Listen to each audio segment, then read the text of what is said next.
بقية الله في الأرضين الحجة الثاني عشر المهدي المنتظر، واللعن الدائم على أعدائهم أجمعين من اليوم إلى لقاء يوم الدين. أما بعد، فقد قال النبي صلى الله عليه وآله وسلم لعلي عليه السلام: ما عرفك حق معرفتك غیر اللہ وغیری. صلوات پڑھ دو محمد.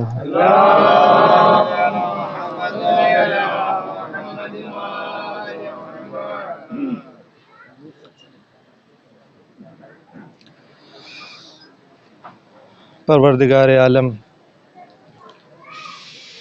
اس بابرکت مہینے میں ہماری عبادتوں کو قبول فرمائے اور آج کی مناسبت سے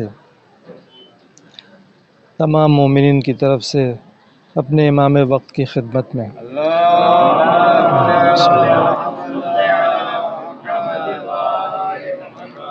پرسہ پیش کرتے ہیں. جس شخصیت کا تذکرہ کرنے بیٹھے ہیں یہ ایسی ذات ہے کہ جس کے فضائل بیان کرنا اور اس کی گہرائی تک پہنچنا عام بندوں کے بس کی بات نہیں ہے. جب پیغمبر اکرم نے فرما دیا کہ لو ان الاشجار مداد لو ان الاشجار اقلام والبحر مداد والجن حساب والانس کتاب ما احصوا فضائل علی ابن ابی طالب.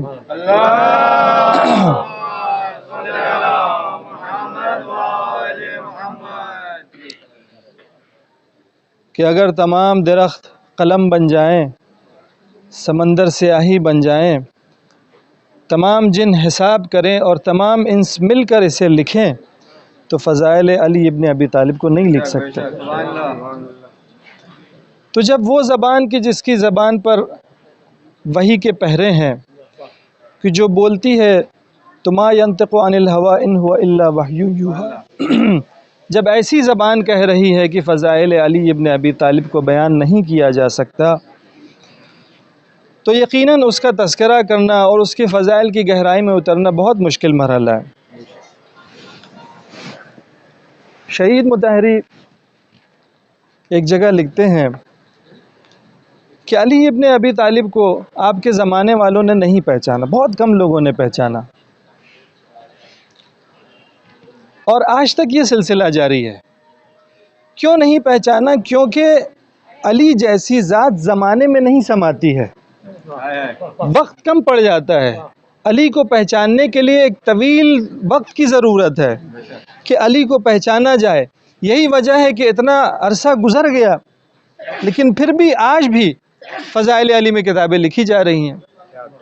یہی شہید مطہری لکھتے ہیں کہ جب علامہ ابن شہر آشوب نے کتاب مناقب لکھی، یعنی 6 صدی ہجری کی بات ہے، تو اس وقت ان کے کتاب خانے میں فضائل علی کے موضوع پر 1000 کتابیں تھیں.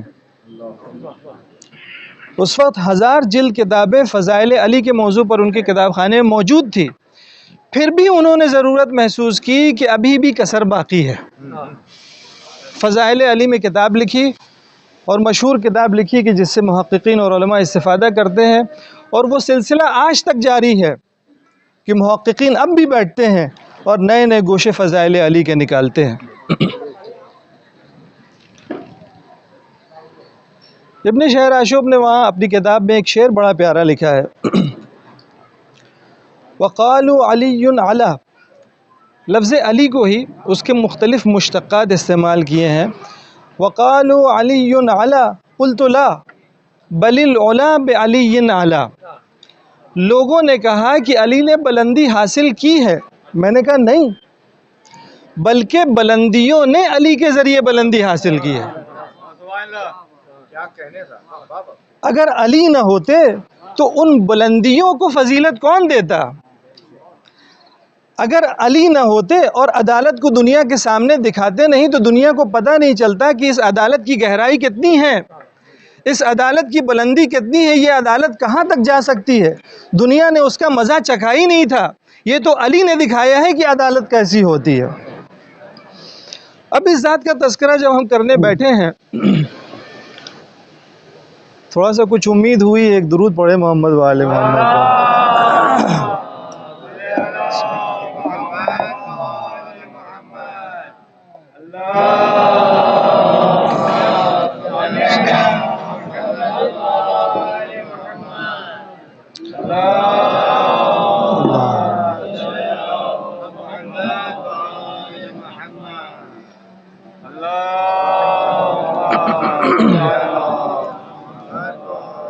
شکریہ۔ بارے دیگر صلوات بر محمد وآل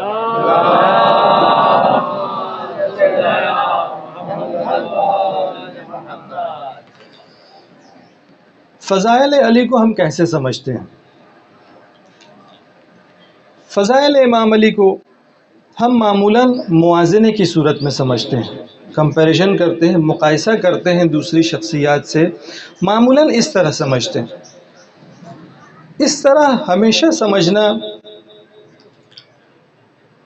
ہمیشہ ضروری نہیں کہ وہ چیز جسے ہم فضیلت سمجھ رہے ہیں وہ فضیلت ہو۔ مقائسہ کرنے میں کبھی یہ ہوتا ہے کہ جب ہم دوسری شخصیات سے موازنہ کر رہے ہیں تو موازنہ کرنے میں یہ تو ثابت ہوتا ہے کہ فلاں شخص سے یہ شخص بہتر ہے، لیکن یہ ثابت نہیں ہوتا کہ اس کے اندر فضیلت کتنی ہے۔ اب یہ فضیلت والی مقائسے والی صورت کیسے وجود میں آئی؟ ایک تو خود ہماری طبیعت ہے کہ ہم اسی طریقے سے فضیلت کو سمجھتے ہیں۔ کسی بھی فضیلت کی گہرائی کو چونکہ ہم جانتے نہیں ہیں تو ہم موازنہ کرتے ہیں کہ فلاں اتنا پڑھا لکھا ہوا ہے، کوئی دوسرا اس کے مقابل میں آ کے اس سے سنگین بات کرتا ہے، اس سے زیادہ اپنا علم پیش کرتا ہے، تو ہم کہتے ہیں ہاں یہ اس سے زیادہ پڑھا لکھا ہوا ہے، بس اتنا ہی سمجھتے۔ لیکن یہ کہ یہ جو دوسرا آدمی اس سے زیادہ پڑھا لکھا ہوا ہے، کتنا زیادہ پڑھا لکھا ہوا ہے، وہ بھی تو ایک مرحلہ ہے۔ ایک تو یہ وجہ ہے، دوسری وجہ یہ ہے کہ فضائل علی کا اتنا انکار کیا گیا اور اتنا دوسروں کو لا کر علی کی جگہ پر بٹھایا گیا کہ نتیجہ یہ ہوا کہ جب لوگ دفاع کرنے کے لیے آگے بڑھے تو یہ موازنے والی فضا وجود میں آ گئی۔ یعنی کافی حد تک اس کے لیے بنی امیہ اور بنی عباس ذمہ دار ہیں۔ 700 سالوں تک امام علی کے خلاف انہوں نے پروپیگنڈا کیا۔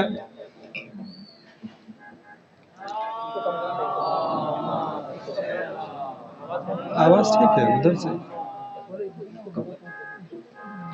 کم کرو تھوڑا۔ تو انہوں نے محمد وآل محمد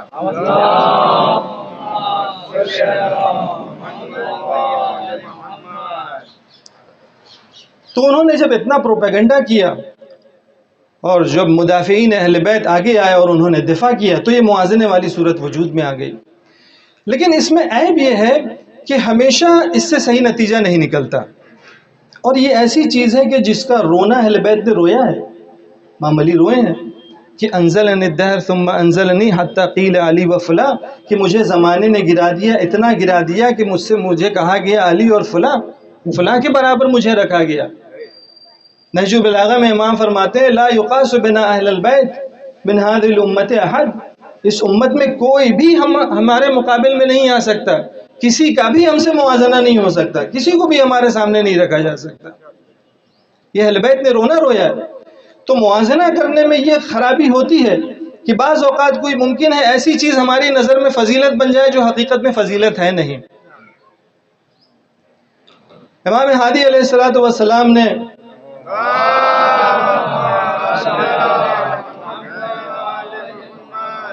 زیارت غدیریہ میں، روز غدیر جو امام امیر کی ایک زیارت ہے، اس میں فرمایا لعن اللہ من ساواک بمن ناواک، خدا کی لعنت ہو اس کے اوپر کہ جو آپ کو برابر سمجھے اس کے جو آپ سے دشمنی کرتا ہے۔ دشمنان اہل بیت کو لایا گیا علی کے مقابل میں۔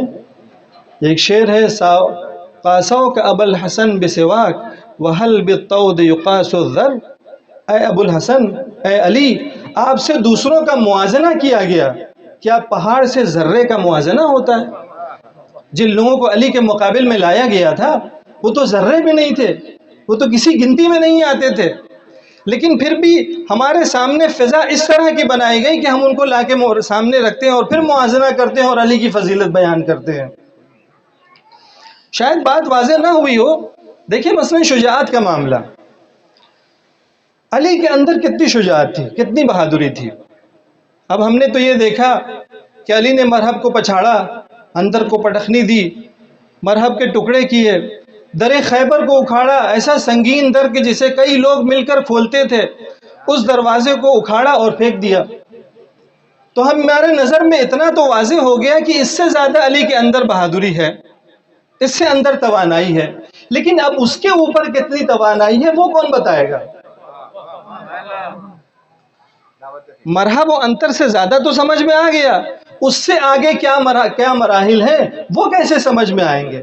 بخدا آپ کی نظر میں اگر اس کی حقیقت اور گہرائی سمجھ میں آ جائے تو یہ بالکل آپ کو ایسے ہی لگے گا جیسے ہم کسی بہادر اور شجاع انسان کی تعریف کریں کہ فلاں بہادر اور شجاع کا کیا کہنا، انہوں نے اکھاڑے میں جانے کے بعد اپنے جو بہادری کے مظاہر دکھائے اس کے کیا کہنے، انہوں نے ایک کاغذ پھاڑ دیا۔ در خیبر اکھاڑنا علی کے لیے ایسا ہی تھا۔ اگر بات واضح نہ ہوئی ہو تو ایک مرحلہ اور پیش کروں کہ دیکھیں جب تخت بلقیس لانا ہوا تو جناب سلیمان نے خطاب کیا، یا ایھا الملأ ایکم یاتینی بعرشھا، اے میرے سرداروں بتاؤ کون اس کا تخت لے کے آ سکتا ہے؟ تخت لانا ہے کہاں سے؟ یمن سے، شام میں ہے، یمن سے تخت لانا ہے۔ تو جواب ملا 40ویں آیت سورہ نمل کی، وقال الذی عنده علم من الکتاب انا آتیک به قبل ان یرتد الیک طرفک، کہ جس کے پاس علم من الکتاب، کتاب کا تھوڑا سا علم تھا، کتاب کا تھوڑا سا علم تھا، اس نے کہا میں اس تخت کو لا سکتا ہوں کتنی دیر میں؟ قبل ان یرتد الیک طرفک، اس سے پہلے کہ آپ پلک جھپکے۔ پلک جھپکنے میں اس تخت کو لانا ہے، شام میں ہے، یمن جانا ہے، آنا بھی ہے، اور اس وزنی تخت کو لے کر بھی آنا ہے پلک جھپکنے سے پہلے۔ یہ شخص کون ہے؟ قرآن کہہ رہا ہے علم من الکتاب، اس کے پاس کتاب کا کچھ حصہ تھا، کچھ علم تھا۔ اب اس کے ذیل میں روایت دیکھیے، جناب ابو سعید خدری پیغمبر اکرم صلی اللہ علیہ وآلہ وسلم کی خدمت میں آتے ہیں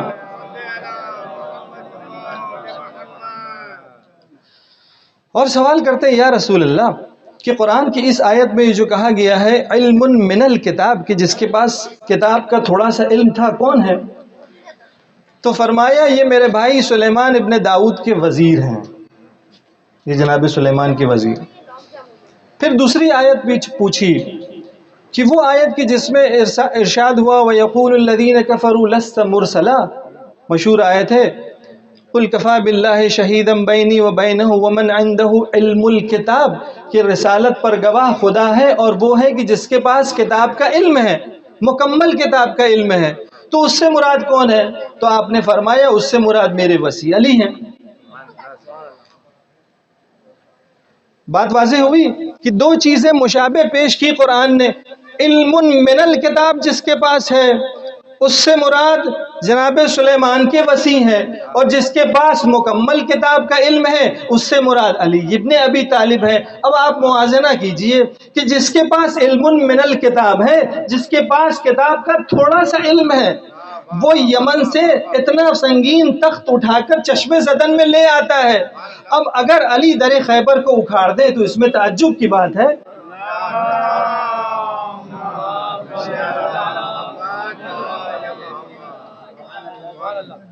جس کے پاس علم من الکتاب ہے، تھوڑا سا علم ہے، وہ ایسا کارنامہ انجام دیتا ہے، تو جس کے پاس علم الکتاب ہے، مکمل کتاب کا علم ہے، تو اس کے پاس کتنی توانائی ہوگی۔ اگر زبان معصوم آ کر نہ بتائے کہ علی کی بہادری کتنی تھی، علی کا علم کیسا تھا، تو ہمارے لیے فیصلہ کرنا بہت مشکل ہے کہ علی کی فضیلتیں کیا کیا تھیں۔ در خیبر جو علی نے اکھاڑا ہے تو خود ہی وہاں پہ ارشاد فرمایا ما قلعت باب خیبر بقوت جسمانیہ ولا حرکت غذائیہ بل بقوت الہیہ، کہ اس در خیبر کو جو اکھاڑا ہے یہ جسمانی قوت کا کمال نہیں ہے۔ جو کی روٹی میں کتنی طاقت ہوگی، جو علی کے مقابل میں آتے تھے وہ پورا پورا اونٹ کھاتے تھے، تو اس میں زیادہ توانائی ہوگی یا جو کی روٹی میں ہوگی؟ لیکن علی اس کی وجہ بتاتے ہیں کہ یہ جو میں نے کارنامہ انجام دیا ہے یہ جسمانی طاقت سے نہیں ہوتا ہے، یہ بقوت الہیہ، یہ الہی قوت ہے۔ اب یہ کون بتائے گا کہ علی کے پاس الہی قوت ہے یا نہیں ہے، اور وہاں سے جو قوت مل رہی ہے کتنی مل رہی ہے؟ یہ وہ بتائے گا کہ جو دیکھ رہا ہے۔ دیکھنے والا کون ہے؟ یا علی کا خدا ہے یا علی کا آقا ہے۔ یہ اگر نہ بتائیں تو اس شجاعت کی گہرائی کتنی ہے سمجھ میں نہیں آ سکتی، یہ بتائیں گے۔ اب دونوں کی حالانکہ موازنے کے تعلق سے میں گفتگو کر رہا ہوں اور ایک موازنہ پیش بھی کیا۔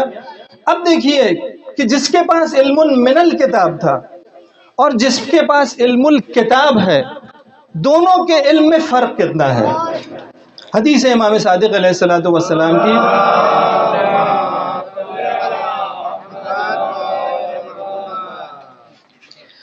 امام سے پوچھا گیا کہ جس کے پاس علم من الکتاب تھا اس کے پاس کتنا علم تھا، اور جس کے پاس مکمل کتاب کا علم ہے اس سے مراد کون ہے اور اس کے پاس کتنا علم ہے؟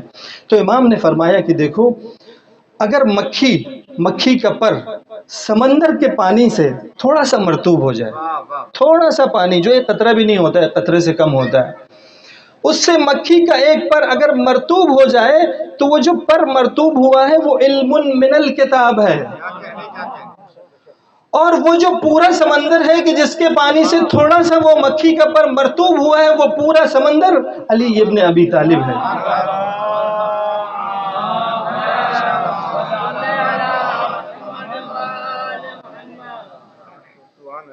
یہ فرق ہے دونوں کے درمیان۔ اب ظاہر سی بات ہے یہ دونوں اوصیاء کے درمیان جو فرق آ رہا ہے، یہ جو علی ابن ابی طالب اور آصف ابن برقیہ کے علم کے درمیان میں فرق آ رہا ہے، یہ حقیقت میں فرق وہاں سے آ رہا ہے، مقام نبوت سے نکل رہا ہے۔ دونوں کے نبی میں بھی تو فرق ہے۔ آصف ابن برقیہ وسیع ہے سلیمان کے، علی ابن ابی طالب وسیع ہے رسول خدا کے۔ تو جو فرق دونوں کے مراتب میں ہے، جو فرق جناب سلیمان اور حضرت خاتم میں ہے، وہی فرق جناب سلیمان کے وسیع اور ابی طالب میں بھی ہوگا۔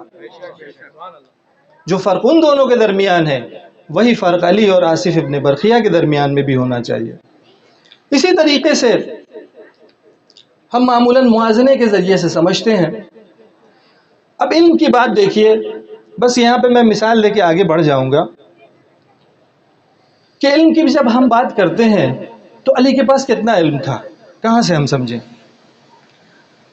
کیا نہج البلاغہ سے ہم سمجھ سکتے ہیں کہ علی کے علم کی کیا گہرائی تھی؟ حالانکہ نہج البلاغہ دنیا کے سامنے ہے اور آج تک لوگ پریشان ہیں، بعض جو جملے امام نے فرما دیے ہیں آج تک شارحین پریشان ہے کہ اس کا مطلب کیا ہے۔ جن لوگوں نے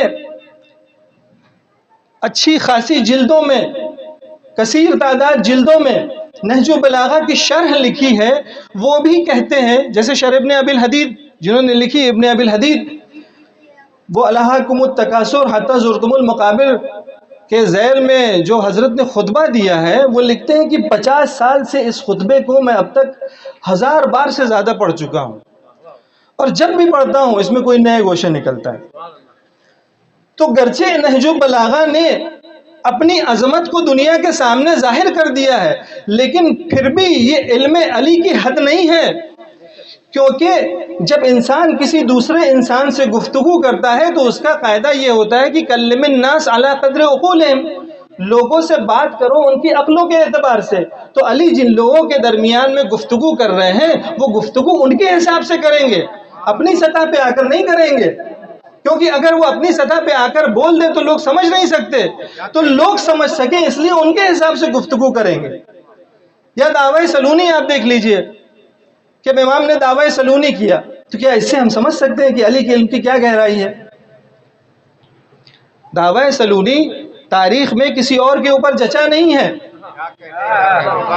صاحب الغدیر علامہ امینی نے اس کو لکھا ہے، کئی لوگوں کے نام لکھے، 7-8 لوگوں کے نام، اور بھی دوسری شخصیات نے لکھا ہے کہ تاریخ میں کئی لوگوں نے اس دعوی سلونی کیا ہے، لیکن جتنے لوگوں نے کیا ہے سب ذلیل ہوئے ہیں۔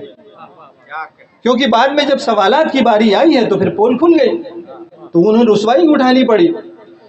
تو یہ دعویٰ علی کے علاوہ کسی کے اوپر نہیں جچا، لیکن پھر بھی یہ علم علی کی عکاسی نہیں کرتا ہے۔ یہ بالکل ویسے ہی ہے جیسے ایک پڑھا لکھا استاد، پڑھا لکھا انسان نرسری کے بچوں کے درمیان جائے اور جانے کے بعد وہاں دعویٰ کرے بچوں جو پوچھنا ہو پوچھو۔ بچے کیا پوچھیں گے؟ اگر پوچھ بھی لیں تو کیا اس سے یہ ہم اندازہ لگا سکتے ہیں کہ جس نے یہ دعویٰ کیا ہے وہ پڑھا لکھا ہے؟ بچوں کے درمیان دعویٰ کیا ہے۔ علی جس زمانے میں یہ دعویٰ کر رہے ہیں سلونی مجھ سے جو پوچھنا ہے پوچھ لو، لوگ کیا پوچھیں گے؟ وہ اگر پوچھیں گے تو اپنی سطح کے حساب سے پوچھیں گے، اور اگر علی جواب بھی دے دیں تو یہ اندازہ نہیں لگتا کہ علم علی کی گہرائی کیا ہے۔ بس ہم کرتے یہ ہیں کہ موازنہ کرتے ہیں کہ اس زمانے میں جتنے لوگ تھے ان سے اگر علی کا موازنہ کیا جائے تو اس مرحلے پر کوئی نہیں تھا، علی سب سے عالم تھے، علی سب سے افضل تھے۔ تو پھر علی کے علم کا اندازہ کیسے لگایا جائے؟ وہ وہی بتائے گا کہ جس کی زبان کی گواہی، جس کی عصمت کی گواہی خدا نے لیا ہے، جس کی عصمت کی گواہی آیہ تطہیر نے لیا ہے۔ امام حسن مجتبیٰ صلی اللہ علیہ وآلہ وسلم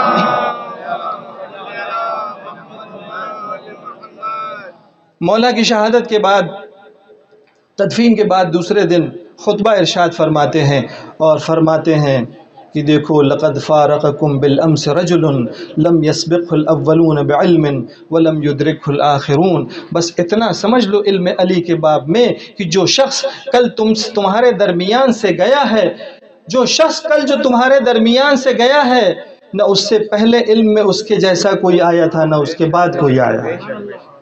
یہ ہے علم علی کی فضیلت۔ یا وہ جملہ جو پیغمبر اکرم نے فرمایا، یا علی ماں، جو گفتگو کے آغاز میں ہم نے پیش کیا، ماں عرفک حق معرفتک، اے علی تمہارا جو پہچاننے کا حق ہے اتنا تم کو کسی نے نہیں پہچانا، غیر اللہ وغیری۔ اگر تم کو کسی نے پہچانا ہے تو یا تو خدا نے پہچانا ہے یا میں نے پہچانا ہے۔ کیوں؟ کیونکہ دوسرے اس مرحلے تک ہیں نہیں جو دیکھ سکیں کہ علی کا وہاں سے رابطہ کیا ہے اور وہاں سے علی کو مل کیا رہا ہے۔ اس کے لیے دیکھنا شرط ہے نا، اس مرتبے پر ہونا شرط ہے۔ یہ ایک مرحلہ۔ ایک درود پڑھے محمد والے محمد پر۔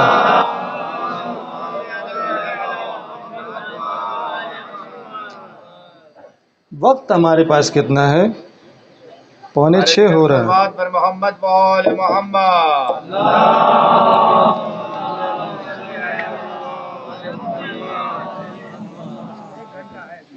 نہیں، 9 خانی بھی تو ہوگی۔ 6:40 تک تو مغرب ہو جائے۔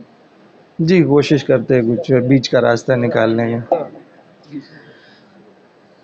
ایک حصہ پیش کرنا چاہ رہا تھا کہ ایک تو یہ حصہ ہو گیا کہ فضائل علی کے تعلق سے، البتہ اس کو بھی سرسری میں نے عرض کیا کہ فضائل کے تعلق سے معمولاً ہم موازنہ کرتے ہیں اور موازنے کرنے کی صورت میں وہ حقیقت سامنے نہیں آ پاتی۔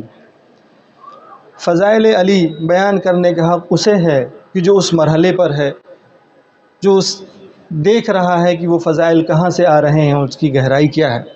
تو یہ حق یا خدا کو ہے یا رسول اللہ کو ہے یا آپ کی آل کو ہے۔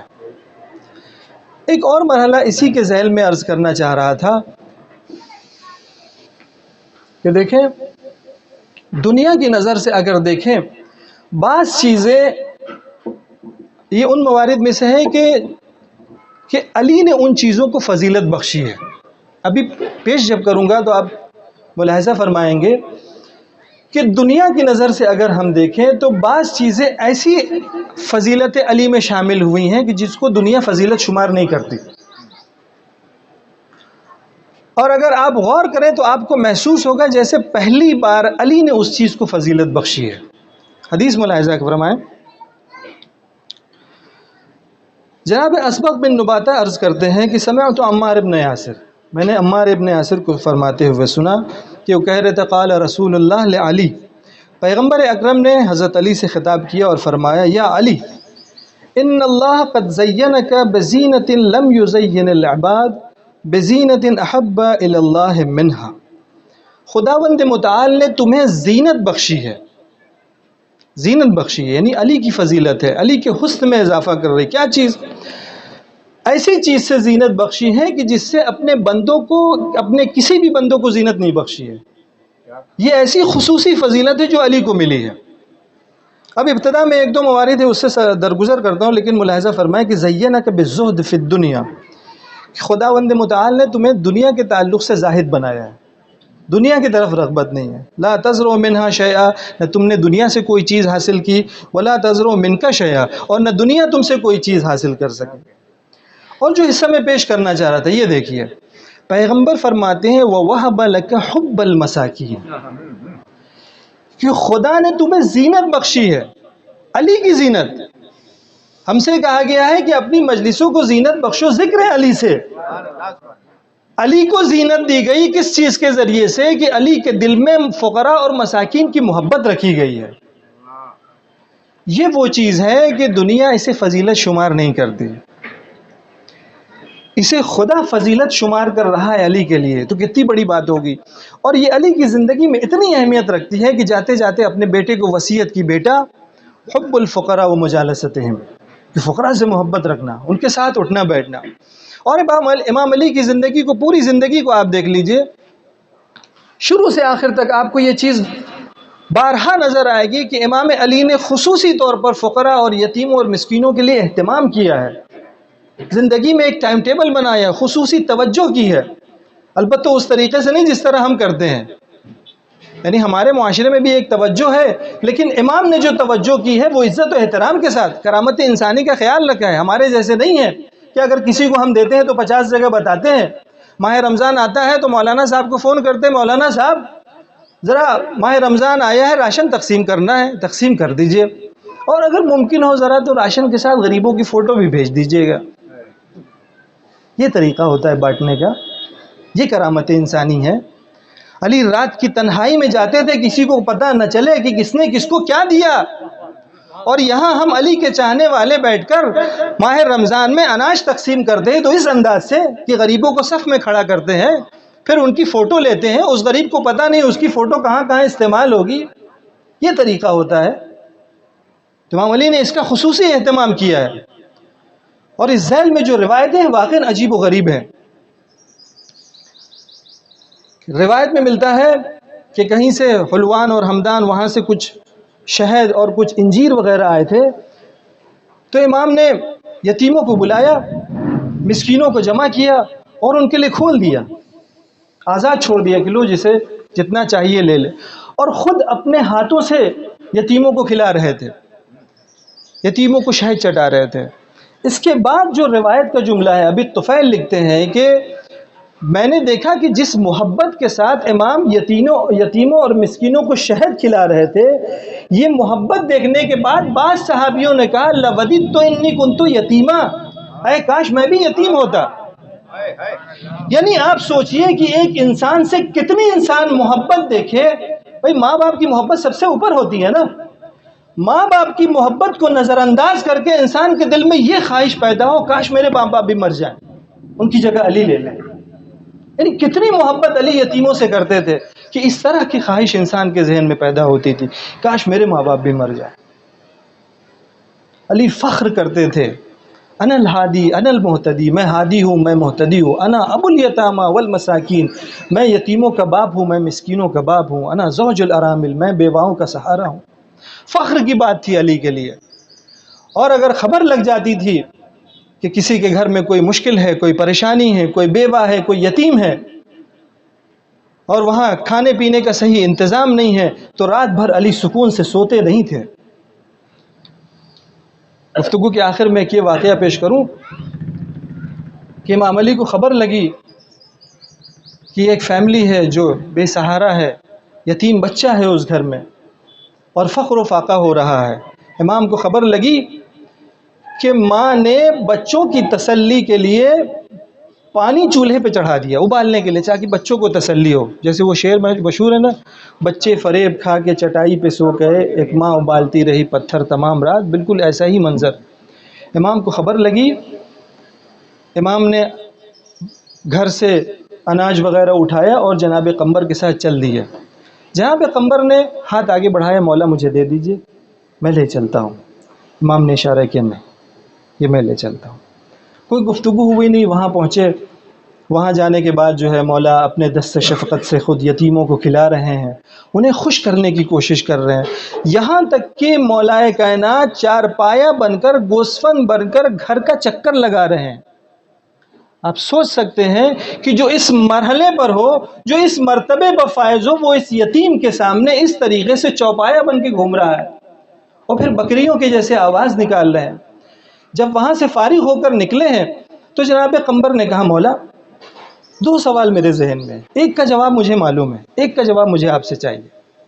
پہلا سوال یہ ہے کہ جب وہاں سے آذوقہ لے کر چلے تھے تو آپ نے مجھے کیوں نہیں دیا؟ تو اس کا جواب مجھے معلوم ہے, آپ نے اس لیے نہیں دیا تاکہ جو ہے یہ ثواب آپ لے سکیں. لیکن دوسرا جو سوال میرے ذہن میں یہ ہے کہ آپ یتیم کو خوش کرنے کے لیے گھر میں چوپایا بن کے چکر لگا رہے تھے اور بکریوں کی جیسے آواز نکال رہے تھے, اس کا جواب مجھے نہیں سمجھ میں آیا. تو مولا نے عجیب جواب فرمایا. دیکھیں یتیم کا خیال کس حد تک, اس حد تک نہیں کہ جا کے اس کا پیٹ بھر دو, اس کی نفسیات کا بھی امام نے خیال رکھا.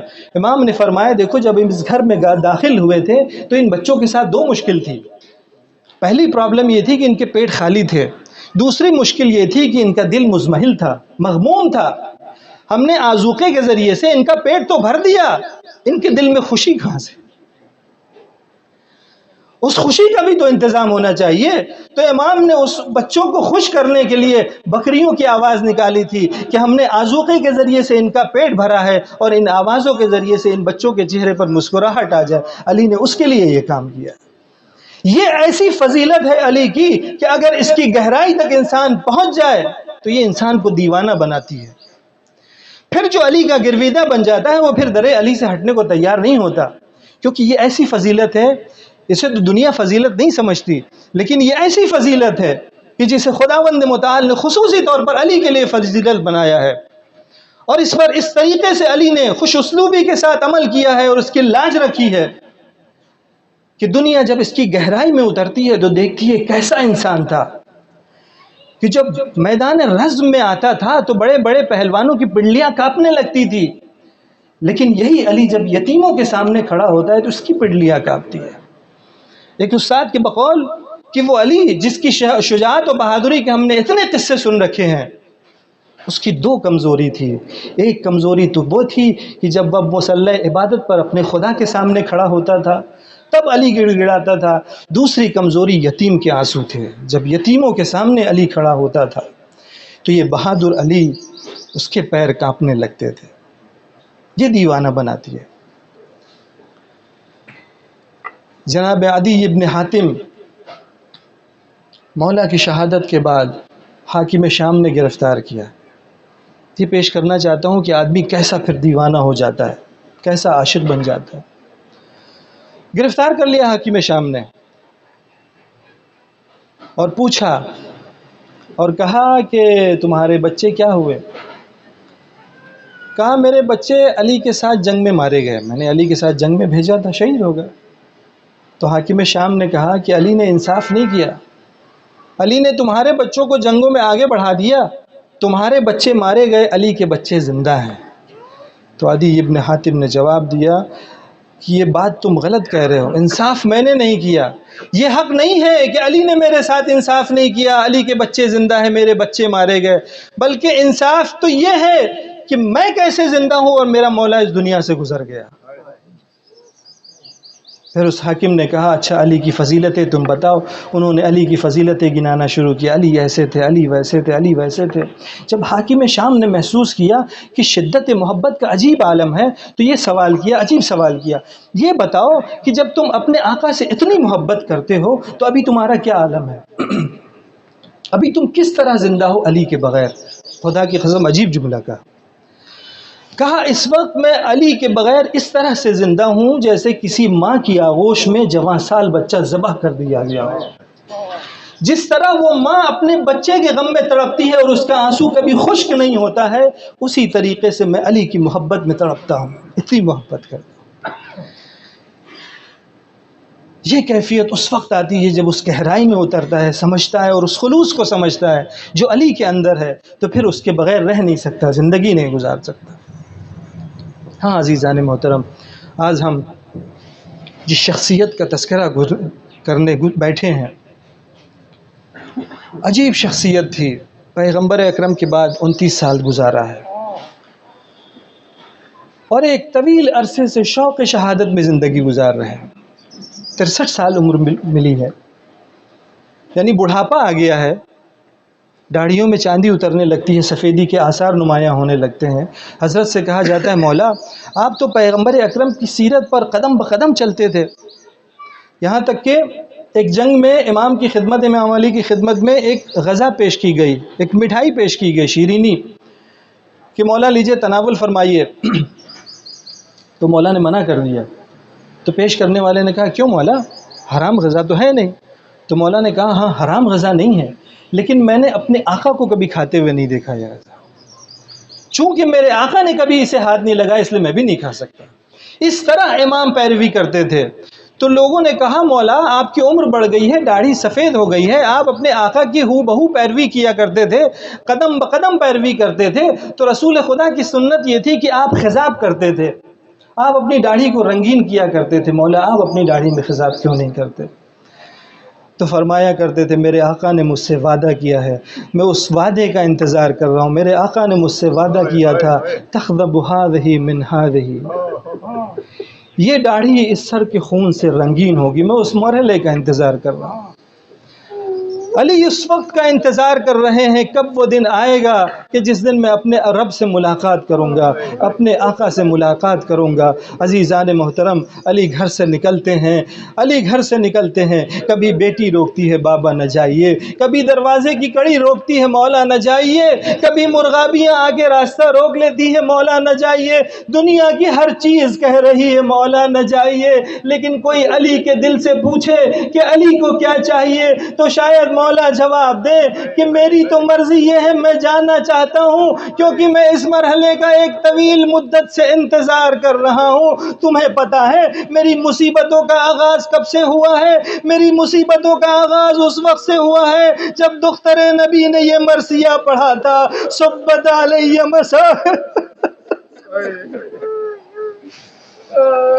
صبت علی مصائب لو انہا صبت علی الایام سرن لیالیا، مجھ پر ایسی مصیبتیں پڑی ہیں کہ اگر وہ دن پر پڑتی تو وہ رات کی تاریکی میں تبدیل ہو جاتی۔ ان ساری مصیبتوں کو میں نے دیکھا ہے، میں نے اپنے حق کا غصب ہونا دیکھا ہے، یہ ساری مصیبتیں میرے سینے میں محفوظ ہے اور اسے میں 29 سالوں سے لے کر گھوم رہا ہوں۔ میں تو اس لمحے کا بہت شوق سے انتظار کر رہا ہوں کہ کب یہ مرحلہ آئے اور میرے رسول کا وعدہ سچا ہو۔ عزیزان محترم، امام مسجد میں تشریف لے کے آئے، شقی ترین فرد آگے بڑھا، امام سجدے میں ہے، امام کے سر پر ضربت لگی، آواز دی فزت ورب الکعبہ، کوفے میں ایک آواز گونجی، تہدمت واللہ ارکان الہدی قتل علی المرتضی۔ اس آواز کا گونجنا تھا، لوگ مسجد کی طرف دوڑ پڑے۔ تاریخ لکھتی ہے عزیزان محترم کہ فلما احس بالضرب، کہ جب مولا نے ضرب کو محسوس کیا، لم یتعوی، مولا نے فریاد نہیں کی، مولا تڑپے نہیں، مولا چیخے نہیں، فصبر واحتسب، مولا نے صبر کا مظاہرہ کیا، مولا نے صبر کا مظاہرہ کیا، فوقع علی وجہی، منہ کے بل زمین پر گر پڑے، قائلا بسم اللہ وباللہ وفی سبیل اللہ وعلی ملت رسول اللہ، زمین پر تشریف لے کے آئے اور جملہ فرمایا بسم اللہ وباللہ وفی سبیل اللہ وعلی ملت رسول اللہ۔ اتنے میں امام حسن آگے بڑھے، بابا کو اپنی آغوش میں لیا، بابا کو اپنی آغوش میں لیا، چہرے کو صاف کیا، سر کا خون داڑھی تک پہنچ چکا تھا۔ جب امام حسن نے اس طرح دیکھا اور امام کو محسوس ہوا کہ سر کا خون داڑھی تک آ گیا ہے تو اپنے بیٹے کو خطاب کر کے فرمایا ھذا ما وعد اللہ ورسولہ، یہ وہی چیز ہے جس کا وعدہ میرے خدا نے کیا تھا، جس کا وعدہ میرے رسول نے کیا تھا۔ عزیزان محترم، تاریخ پھر لکھتی ہے کہ امام زمین پر جب گرے ہیں، گرنے کے بعد فرمق بطرفہ الی السماء، اپنی آنکھوں کو آسمان کی طرف گھمایا، ولسان یحمد ولسان یوحد ویسبح، اور زبان سے حمد خدا بجا لا رہے تھے، تسبیح خدا بجا لا رہے تھے۔ عزیزان محترم، دل چاہتا ہے مولا سے کہوں مولا وقت آخر جب آپ کے بیٹے کربلا میں گرے تھے تو ان کا بھی انداز یہی تھا کہ جس وقت امام کے سینے میں تیر پیوست ہوا اور امام ٹھہر نہ سکے، زمین کربلا پہ آئے تو وہاں پہ بھی آواز دیا تھا بسم اللہ و باللہ وفی سبیل اللہ وعلی ملت رسول اللہ۔ اور دوسرا انداز وہ ہے کہ جب امام علی زمین پر گرے ہیں تو اپنی نظروں کو آسمان کی طرف گھمایا، خدا کا ذکر کرنا شروع کیا۔ امام حسین بھی کربلا میں جب گرے ہیں تو آخری مرحلے میں ذکر خدا کرنا شروع کیا، لیکن دونوں میں فرق اتنا ہے جب علی گرے تو علی کو یہ اطمینان تھا میری زینب محفوظ ہے، میری ام کلثوم محفوظ ہے، تو علی نے اپنی آنکھوں کا رخ آسمان کی طرف کیا تھا۔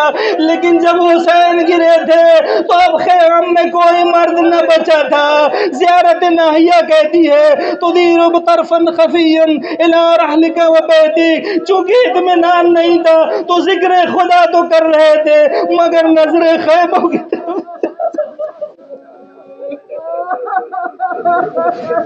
عزیزان محترم، آخری منزل امام کو لے کر لایا گیا بیت الشرف میں امام تشریف لے کر آئے، امام کو وہاں لٹایا گیا جہاں آپ ذکر خدا کیا کرتے تھے، جہاں نماز پڑھا کرتے تھے۔